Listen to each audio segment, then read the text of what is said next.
오늘은 3월 4일, 현재 시각은 4시 38분.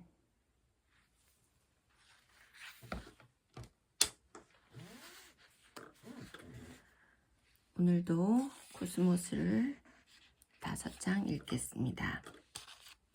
우리는 교신 가능성과 기온 같은 제약 조건들 때문에 바이킹을 화성의 고緯도 지역에서 착륙시킬 수 없었다.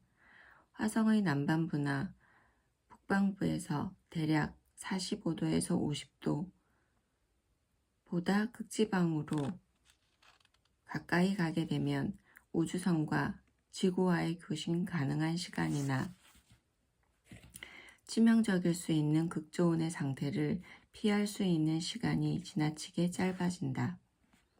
또한 우리는 바이킹 착륙선이 너무 험한 지형에 착륙하기를 원치 않았다. 왜냐하면 우주선이 쓰러져서 파손될 위험이 있었기 때문이다. 그뿐만 아니라 그럴 경우 화성 토양의 표본을 채취하는데 쓰일 기계팔이 어디에 박혀버린다거나 아니면 지표에서 너무 높이 떨어져서 호국만 휘젓는 불상사가 발생할 수 있기 때문이었다. 마찬가지로 너무 푸른 땅에 착륙도 원치 않았다. 우주선의 새 착륙 다리가 푸석푸석한 흙 속으로 깊이 빠지면 표본 채집용 발이 못 움직일 수도 있고 여러 가지 원치 않는 결과가 초래될 수 있기 때문이었다.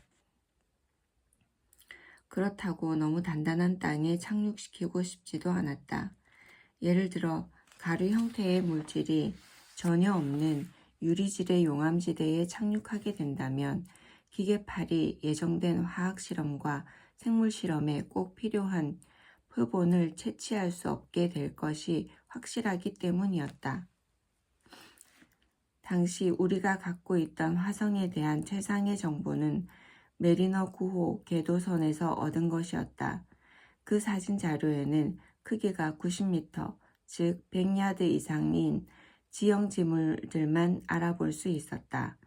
바이킹 궤도선은 사진의 해상도를 이것보다 아주 약간 향상시켰을 뿐이었다. 바이킹의 궤도선은 사진의 해상도를 이것보다 약간 향상시켰을 뿐이었다.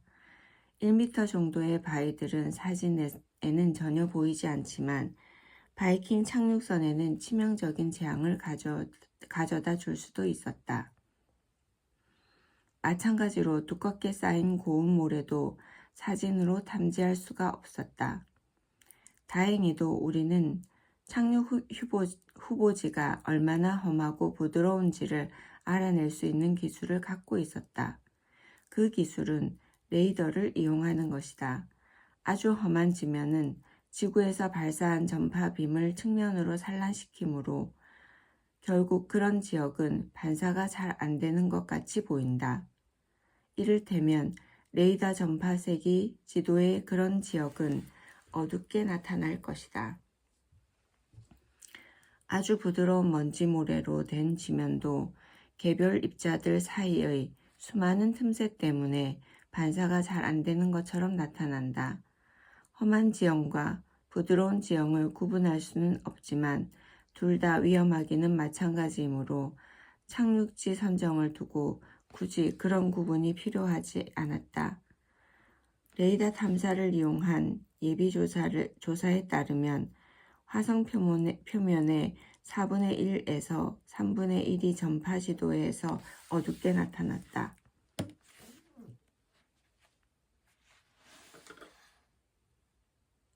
결과적으로 이런 지역은 바이킹 착륙선에는 위험한 곳이었다. 하지만 지구에서 화성 전체를 레이더로 볼 수 있는 것은 아니다.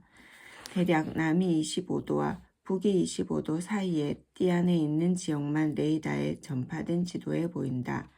그리고 바이킹 궤도선에는 화성 표면을 탐사할 수 있는 자체 레이더 시스템이 실려 있지 않았다.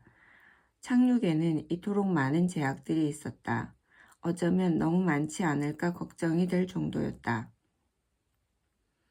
착륙지는 너무 높아도 안 되고 바람이 너무 심하게 부는 지역도 안 되고 너무 단단해도 안 되고 너무 부드러워도 안 되고 너무 험해도 안 되고 너무 극지방에 가까워도 안 된다. 이 모든 안전 기준을 동시에 만족시키는 장소들이 화성에 그대로 있었다니 우리는 그저 놀랄 뿐이었다. 이러한 안전한 포구를 찾다 보니 결과적으로 착륙지가 별 볼 것 없는 장소로 낙착된 것도 부인할 수 없는 사실이다. 바이킹은 궤도선과 착륙선으로 구성되어 있었다. 두 척의 바이킹으로 이루어진 선단이 화성의 위도 궤도에 일단 진입하면 각각의 바이킹 우주선은 착륙선을 화성의 어느 한정 위도에만 착륙시킬 수 있었다. 궤도의 가장 낮은 위치가 화성의 북위 21도라면 착륙선은 북위 21도에 내려앉아야 한다. 그러나 착륙지 경도에는 아무런 제한이 없었다. 행성이 자전하는 것을 기다리다 아무 경도에나 착륙시키기만 하면 되기 때문이다. 따라서 바이킹 계획의 과학자들은 착륙지로서 가능성이 높아 보이는 장소가 여러 개 있는 위도를 목표 위도로 삼았다. 결국 북위 21도가 바이킹 1호의 목표 위도로 결정됐으며 그 위도에서 착륙지 1순위는 4개의 구불구불한 운하가 합류하는 지점 근처에 있는 크라이세라는 지역으로 낙착됐다. 크라이세는 그리스어로 황금의 땅이라는 뜻이었다. 이 운하들은 먼 옛날 화성 대지를 적시며 흐르는 유수에 깎여 만들어진 것으로 추정되었다. 크라이세 지역은 안전기준을 모두 다 만족시키는 듯 싶었다. 그러나 기존의 레이더 관측 자료는 크라이세 착륙지 자체가 아니라 그 근방에 대한 것만 있었다. 크라이세 지역의 레이더 관측은 예정된 착륙 날짜로부터 불과 수주 전에 비로소 가능했다. 지구의 화성 간의 상호 위치가 마음대로 조정될 수 있는 것이 아니기 때문이었다. 바이킹 2호의 착륙 휴보지의 위도는 긴 과정을 거쳐 결국 북위 44도로 결정했다. 착륙 1순위 지역은 카이도니아라는 장소였는데 이 장소를 선정하게 된 특별한 이유가 있었다. 1년 중 적어도 특정 기간 동안에는 그곳에 소량의 물이 액체 상태로 존재할 확률이 상당히 크다고 주장하는 이론이 있었기 때문이다. 바이킹의 실험들이 액체 상태의 물에서 잘 살 수 있는 생물들을 주요 대상으로 했기 때문에 바이킹 계획을 통해서 생명을 발견할 확률이 카이도니아에서 상당히 높다고 믿는 과학자들이 있었다. 반면에 화성과 같이 바람이 많이 부는 행성에서는 어딘가에 미생물이 있기만 하다면 어디에나 다 있어야 할 거라는 반론도 만만치 않게 제기됐다. 양 진영의 주장에 다 일리가 있어 보여서 어느 한쪽을 선택하기가 쉽지 않았다. 한 가지 분명한 점은 북위 44도 지역은 레이더로 조사할 수 없다는 장소. 한 가지 분명한 점은 북위 44도 지역은 레이더로 조사할 수 없는 장소였다는 사실이었다. 그러므로 북쪽의 고위도 지역을 착륙지로 선정한다면 바이킹 2호가 실패할지 모른다는 위험 부담을 감수해야만 했다. 일단 바이킹 1호가 착륙해서 잘 작동하기만 한다면 바이킹 2호로는 더 큰 위험 부담을 무릅쓸 수 있지 않겠느냐는 주장도 설득력이 있었다. 나는 10억 달러짜리 우주 계획의 운명을 놓고 대단히 신중하지 않을 수 없었다.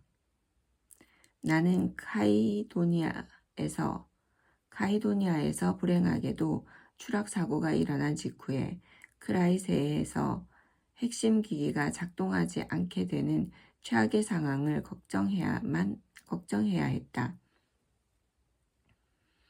바이킹의 선택폭을 넓히기 위해서 크라이세와 카이도니아와는 지질학적으로 아주 다른 착륙지들이 남이 사도 근방 지역에서 추가로 선정되었다. 이 위치는 이미 레이더로 검증된 지역이었다. 바이킹 2호를 고위도에 착륙시켜야 할지 아니면 저위도에 착륙시켜야 할지 사실상 마지막 순간까지도 결정이 내려지지 않았다. 결국 카이도니아와 같은 위도에 있는 유토피아라는 희망찬 이름의 장소가 착륙지로 최종 낙착됐다. 바이킹 1호의 원래 착륙 예정지는 궤도선들에서 찍은 사진을 분석하고 또 지구에서 예전에 얻은 레이더 데이터를 해독해 본 결과 매우 위험해 보였다. 나는 바이킹 1호가 희망봉 근처에 출몰한다는 전설의 유령선처럼 안전한 안식처를 찾지 못하고 화성의 하늘을 영원히 떠돌아다니는 저주를 받지나 않을지 한동안 우려하지 않을 수 없었다. 결국에 가서는 여전히 크라이세 지역이기는 해도 태고의 운하 4개가 합류하는 지점에서 멀리 떨어진 곳에서 적당한 착륙지 하나를 발견할 수 있었다. 이렇게 착륙지의 선정이 지연되다 보니 착륙 일정을 도저히 1976년 7월 4일까지 맞출 수가 없었다. 그렇지만 하필 그날 추락이라도 하게 된다면 미국의 200주년 생일 선물로 바이킹이 결코 좋은 선택이 되지 못한다는 점에 대부분의 사람이 의견을 같이 했다. 예정일에서 16일이나 지나 우리는 착륙선을 궤도에서 화성대기로 진입시킬 수 있었다.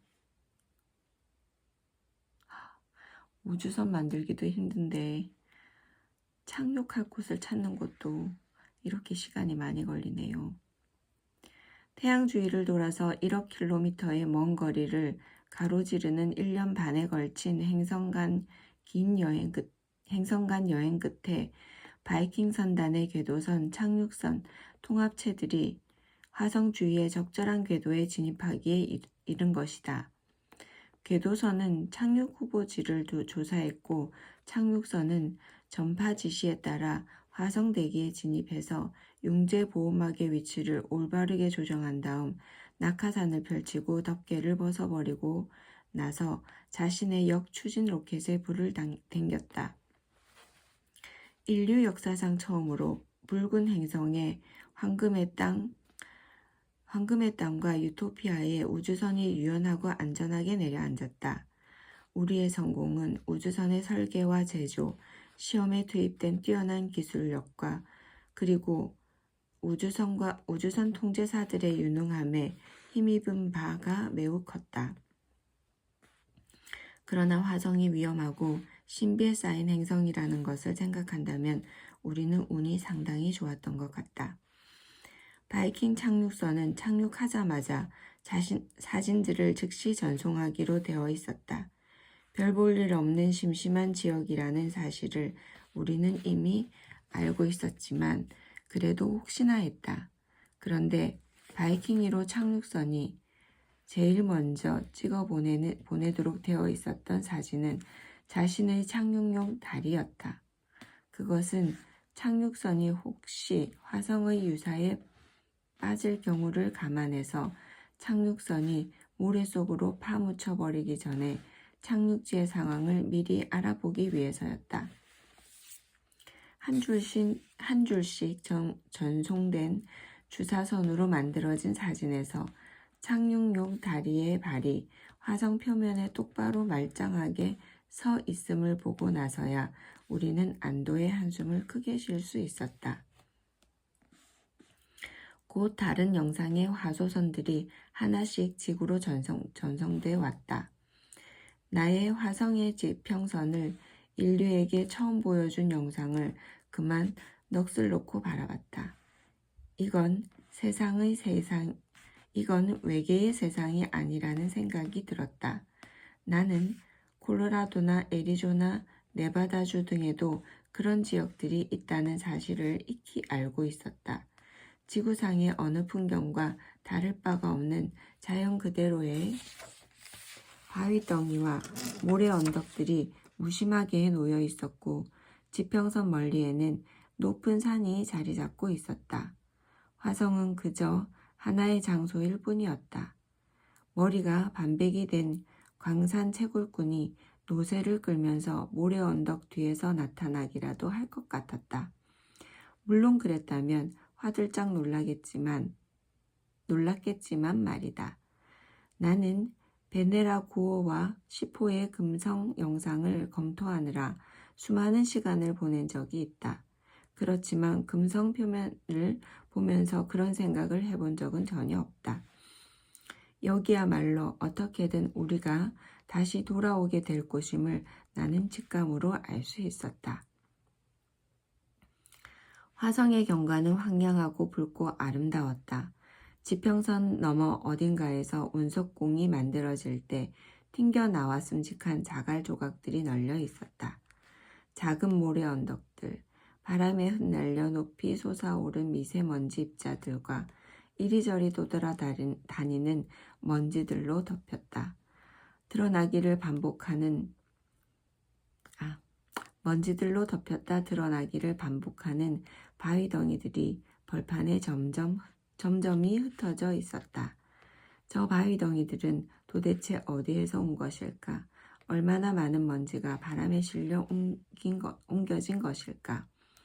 이 행성의 과거 역사가 어떠했기에 바위가 잘려나가고 암석의 땅이 파묻혔으며 홈이 다각형으로 파이게 된 걸까?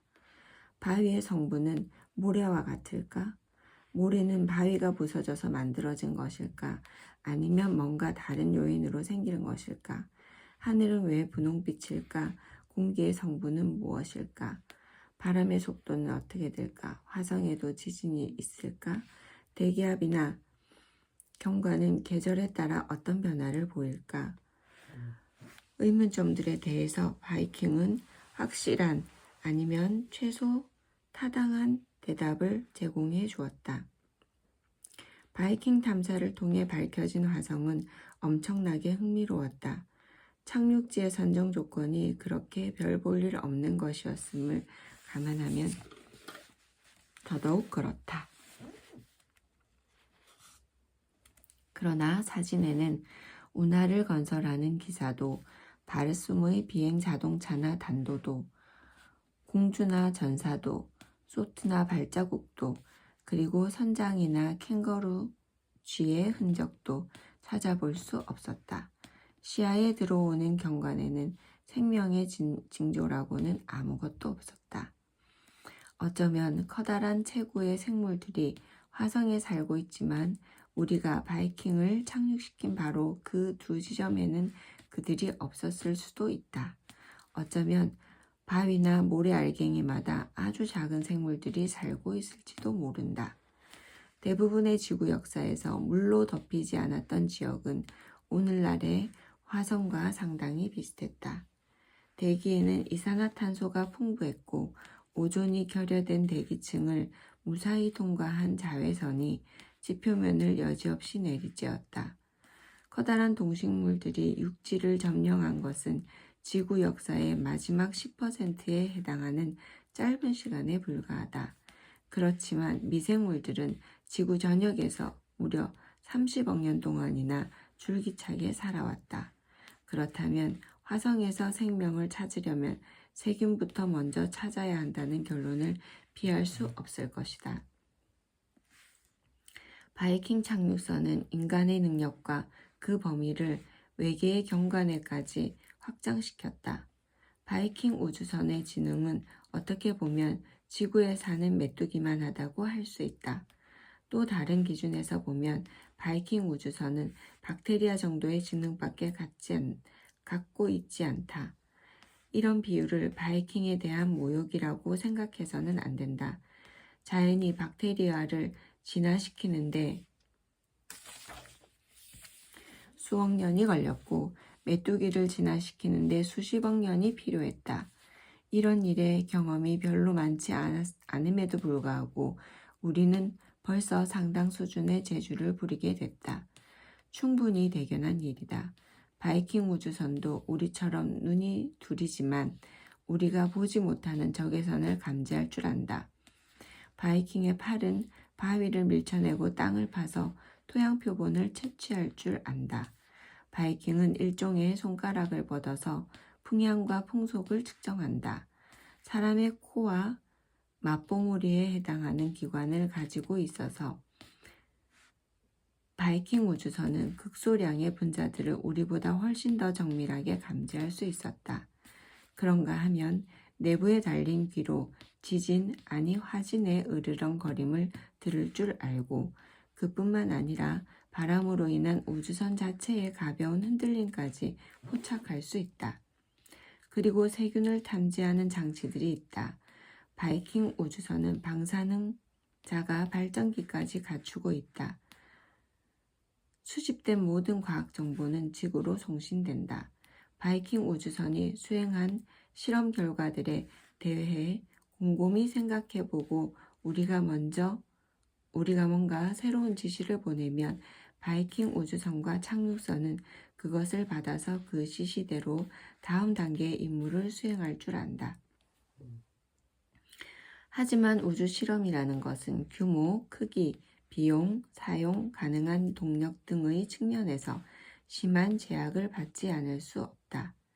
그러한 상황에서 화성의 세균을 탐사하려면 과연 어떤 방법이 최선일까?